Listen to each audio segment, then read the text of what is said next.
sur la cabane autonome. Donc aujourd'hui on va faire une recette de pâte à tartiner. Oui, encore une, parce que ça change un peu. Ça va pas être à base de caramel pour le truc. Donc on va avoir besoin, je vais vous expliquer un peu tout ça, de 120 g de chocolat. Là vous voyez pas tout, parce qu'Eric en fait il est parti.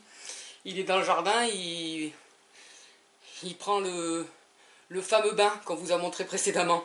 Donc il nous faudra 120 g de chocolat à pâtisser, de la crème liquide, nous on a pris la crème de riz, mais comme d'habitude, hein, vous faites même la crème de lait, ça marche aussi. 50 g de sucre, tac, 50 g de beurre, et à peu près, il faut aussi 30 g pardon, de noix de coco râpée, et à peu près une cuillère de cacao en poudre, une cuillère à soupe. Donc là ce qu'on va faire, c'est qu'on va tout mettre dans la casserole. On va tout mettre. On va mettre la crème, le sucre et le chocolat. Donc allez, c'est parti hein. Alors Lydie assume enfin son côté féminin. Elle passe tout son temps dans la cuisine. Il serait temps. Donc là, ouais, je fais un peu de l'exercice pour cette vidéo, pour que vous puissiez à peu près voir ce que je mets dans la casserole. Je sais pas si ça sert vraiment, mais après je prendrai la vidéo pour vous montrer la consistance que ça doit avoir. Donc voilà, nous avons mis donc les 120 g de chocolat, 200 ml, c'est parce que j'ai oublié de vous le dire, c'est 200 ml la crème, ainsi que 50 g de sucre. Et là on va faire fondre sur feu très doux en fait. Hop, et nous le feu très doux, hop, il faut y aller doucement. Voilà. Donc voilà, on revient juste quand ça c'est... quand ça c'est fait quoi, il faut remuer quand même. Là je remue pas parce que je vous parle. Bon alors là vous pouvez retrouver Lydie dans sa deuxième activité principale, c'est-à-dire mélanger des ingrédients. Parce que la première activité c'est de creuser des trous dans le sol. Donc vous voyez là, tout est bien mélangé.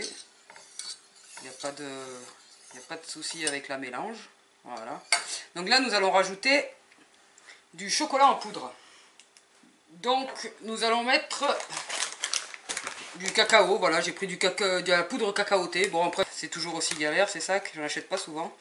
Donc voilà, je mets, là il y a une bonne cuillère. Je vais peut-être en rajouter une bonne deuxième, voilà. Ça va permettre de mieux tenir étant donné que c'est quand même relativement liquide encore comme crème. Enfin, après ça va, c'est comme pour le Karachoc. Hop, en fait ça va durcir, tout ça va durcir après quand on va le mettre au frais, parce que c'est des crèmes qui se conservent au frais.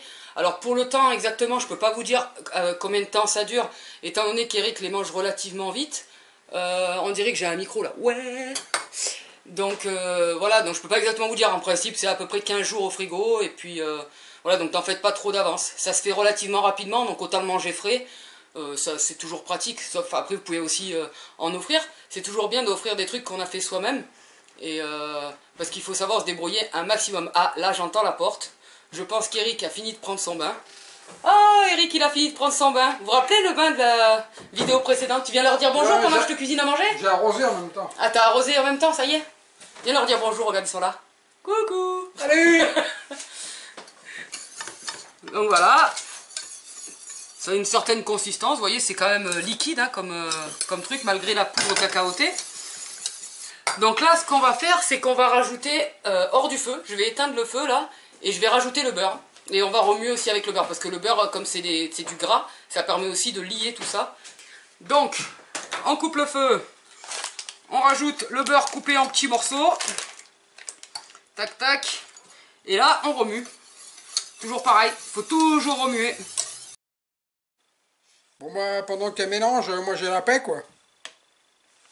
Ouais, vous voyez, le beurre fond relativement rapidement. Hein, vu que c'est chaud, le beurre fond plus vite. C'est logique. Hop. Voilà, vous voyez, c'est beaucoup moins fastidieux à faire que le Karachoc. Voilà. Donc là, une fois que le beurre il est fondu, qu'est-ce qu'on va faire? On se le demande. Alors, ce qu'on va faire, c'est qu'on va rajouter de la noix de coco râpée. Donc à peu près 30 grammes comme j'ai dit. Après vous voyez, si vous voulez en rajouter un peu plus, il faut toujours essayer ses propres recettes.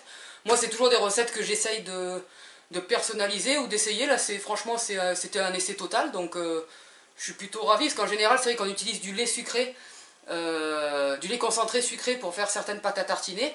Donc je me suis dit, on va essayer avec cette méthode-là. Donc ça risque d'être un peu plus liquide, effectivement, qu'une autre sorte de crème. Mais ça n'enlève en rien le goût, quoi. Donc là, voilà, on va mettre la noix de coco. Hop. Et je sais qu'après, Eric, il aime bien ça. Donc est-ce que j'y rajouterai pas un peu plus en fonction de la texture que prend le truc? Voyez, en fonction de la texture, vous voyez, je vais quand même en rajouter un peu plus. J'ai peut-être dit des bêtises. Donc je vais peut-être en rajouter un peu plus. Voilà, parce que c'est quand même meilleur quand il y a plein d'aliments. Alors, un conseil pour la noix de coco. Là, c'est un vieux truc qu'on avait quand on n'avait pas de Biocop à côté. Aller dans les Biocop, ça coûte beaucoup moins cher que ce genre de sachet tout pourri. Et en plus de ça, c'est bio. Et celui-là, il n'est pas bio. Donc, en général, on essaye de prendre en Biocop, mais quand on oublie, on était allé au plus près. Donc, vous voyez, là, la crème est quand même encore liquide. Voilà, c'est encore liquide, mais on voit bien la noix de coco. Vous ne verrez pas très bien à la caméra, mais là, on voit bien la noix de coco. Donc, voilà, elle est encore bien liquide. Il y a bien de noix de... Allez, vous savez quoi? On va en rajouter encore un peu, on est fou. Donc, comptez à peu près, du coup, 50 grammes. Mais au moins, avec la noix de coco, ça va l'épaissir un peu. Donc, comptez bien 50 grammes de noix de coco. Ah, voilà, là, ça prend bien... on voit bien la noix de coco. C'est que, en fait, comme c'est toujours du feeling, je me rappelle jamais exactement de combien j'en mets. Donc je préfère partir sur des petites quantités quitte à rajouter après au feeling. Parce que il vaut mieux en mettre peu au début que trop. Parce que si on en met trop, après la recette, on ne peut pas la rattraper, quoi. Donc voilà. Donc là, on va passer à une étape fastidieuse. Attention, mesdames et messieurs. Donc là, nous avons un pot de base, comme d'habitude. Et on verse dedans. Lavez bien le pot. Voilà. Et là, vous voyez, hop. Ouais, j'ai eu un peu trop fort là. Voilà. Donc on va essayer de ralentir le rythme. Après sinon, voilà, regardez. Je vais vous montrer une technique qui est quand même un peu mieux que celle-là. Voilà, c'est ce truc-là, c'est pour les confitures. Donc voilà, je l'ai acheté au marché... Enfin, je l'ai acheté. Mamie me l'a acheté au marché potier d'Aubagne. C'est marqué d'ailleurs, hein, poterie Aubagne. Donc voilà, donc nous on prend ça et ça nous sert très bien pour les confitures. À chaque fois je m'en sers jamais pour ça, parce qu'en fait j'ai 2 neurones.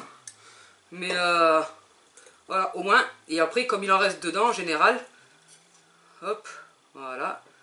Remplissez bien, mais pas trop. Et vous connaissez la suite de l'affaire. C'est que, bien sûr il en reste toujours un peu dans la casserole, je prends toujours un pot plus petit. Pourquoi Eric je prends un pot plus petit? Je sais pas. C'est pas pour t'en mettre dans un bol pour que tu goûtes? Ah ouais. Voilà. Et donc le reste, je le mets dans un bol. Et là, vu les températures, on va enlever ça et le mettre directement à refroidir au frigo. Parce que les températures ne sont pas pour la crème au chocolat. Donc voilà. Donc là, voilà, bah, ça je vais l'enlever. On peut le lécher aussi, mais bon là, j'ai pas... il y a de la noix de coco et j'ai pas tellement droit. Donc voilà.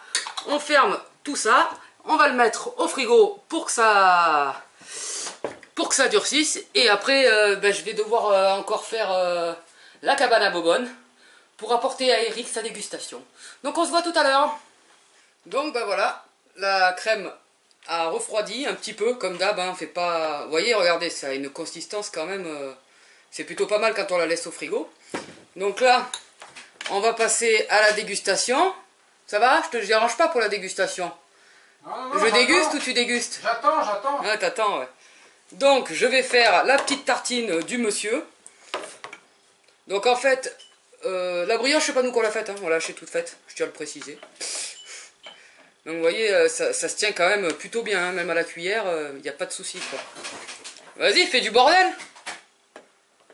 Franchement, même pendant que je fais la tartine, il peut pas s'empêcher de faire des conneries dans mon dos. Après, on me dit quand c'est que j'engueule pas Eric. Bon, allez, la tartine. Allez, hop. Et là, on va aller l'amener tout de suite à Eric. Et bien sûr, ça, on le remet au frigo. Parce qu'en plus, déjà, avec les températures actuelles, là, je vois dans la caméra que je brille un peu. Donc, ben ça, c'est quand on sort. Hein. Quand on revient, on brille. Donc, voilà. On va essayer de voir si ça y plaît à l'autre idiot de là-bas. Voilà, je vous donne votre tartine. Vous allez nous dire quand même ce que vous en pensez. Ça a l'air pas mal, hein.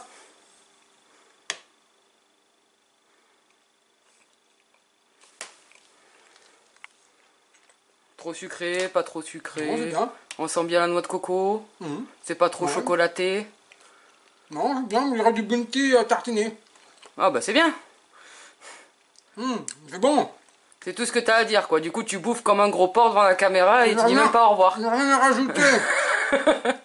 À bientôt sur la cabane autonome, quand même. Bientôt.